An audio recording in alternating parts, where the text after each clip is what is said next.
Hi everybody, hi team. You're about to see the video about some of what goes into finding an apartment or a housing situation when traveling for work. And between the time of recording that video and now, horrible fires have broken out in Los Angeles. So I just wanted to acknowledge that, acknowledge those who have lost their homes and their businesses and their worlds. Even some people that I work with here in Atlanta have homes in LA and are in touch with neighbors to grab their valuables, and it's just really a horrific situation. So just as I go into talking about what you look for in a home so you feel safe and comfortable, I just want to acknowledge those navigating the opposite. So okay, thanks. On to the video. Hi team, hi everybody. I am 2 days out from hitting the road to head to Atlanta, drive to Atlanta for the next show, which I'm excited about. So I thought it would make sense to touch on some of the travel components to the life and the job, including finding a place to live. In the last 4 years, I've worked in, and therefore needed to find housing in, New York, New Orleans, Atlanta, Albuquerque, and Philadelphia.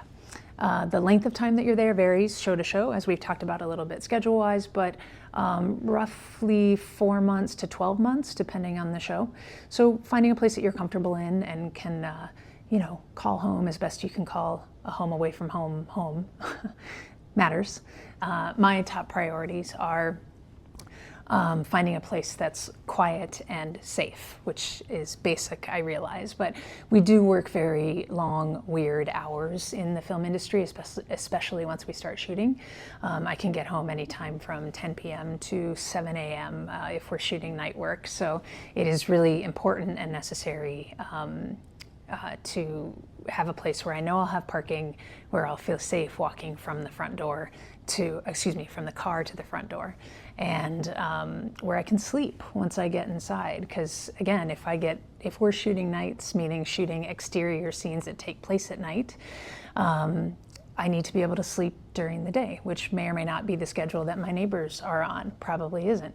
So I need a place where I can, that is quiet, where I can sleep whenever I need to sleep. And then secondary hope in looking for a place is walkability. It is a part of my kind of weekend routine to walk to a coffee shop, walk to the gym, a farmer's market if I'm lucky, just things that help me reset and feel like a normal human after giving it my all at work. There is a bit of stress in being an assistant director, and it is helpful for me to have a distinction between driving when I'm working and walking when I'm not, whenever possible. It helps me just tell my brain and my body, like, you're good, you can relax, nobody needs anything right now, just be in self-care mode, which is great. I noticed too, I'll say, when I was uploading the previous video talking about schedule stuff, I noticed that I, by the end of it, was talking twice as fast as I was at the beginning of it, which was totally unconscious, but I could see in watching it, just my adrenal system and cortisol levels change a bit as I talked about the schedule and everything changing and just some of the job stuff. So it was interesting to observe and good to be aware of. I mean, I know it's a stressful job, and I do work on managing that and finding ways to balance work and life and stay healthy along the way.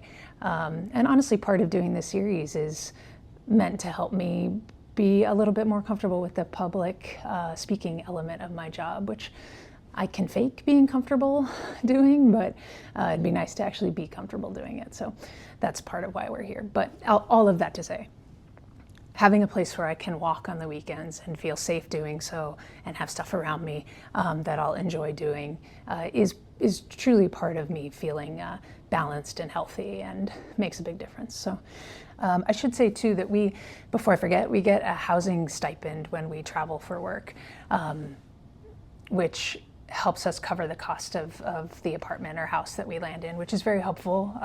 It's very fortunate that that's part of the setup. But if you're shooting in a city that you don't live in, production will typically help out with your housing allowance, which allows you to pay for your normal home, your actual home, and not be out too much money by with this second temporary home, which is very helpful.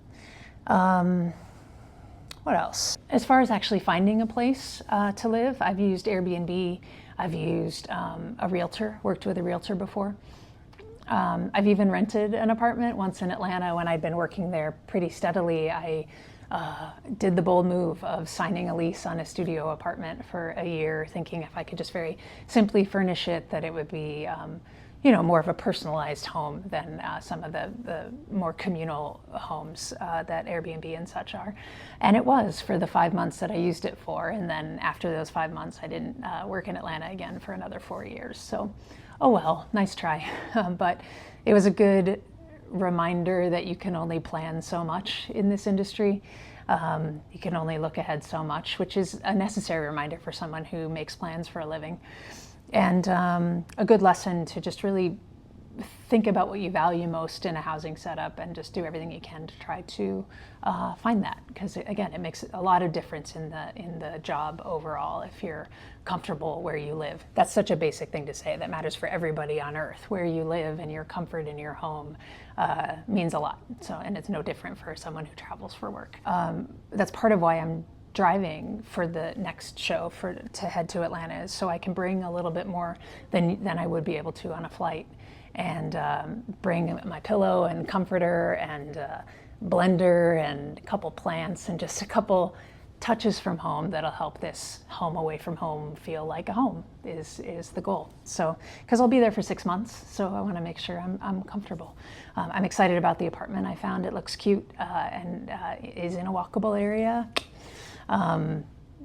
So we'll see, fingers crossed, but I'm excited to get started. I'm grateful to have a job. It's such a weird time in our industry right now with fewer shows getting made and fewer opportunities to land on a show. So I feel lucky and grateful and excited, and I'll check in again from the road. Okay, more soon, bye.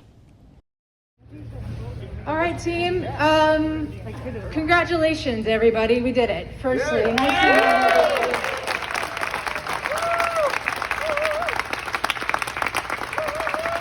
Quite a journey, but so great to go on it with all of you. So happy for everybody here. Thank you for staying positive. Thank you for keeping all of us safe and getting us through this adventure. So hats off to everybody here. It's going to be a good show. We did it. So thank you, guys.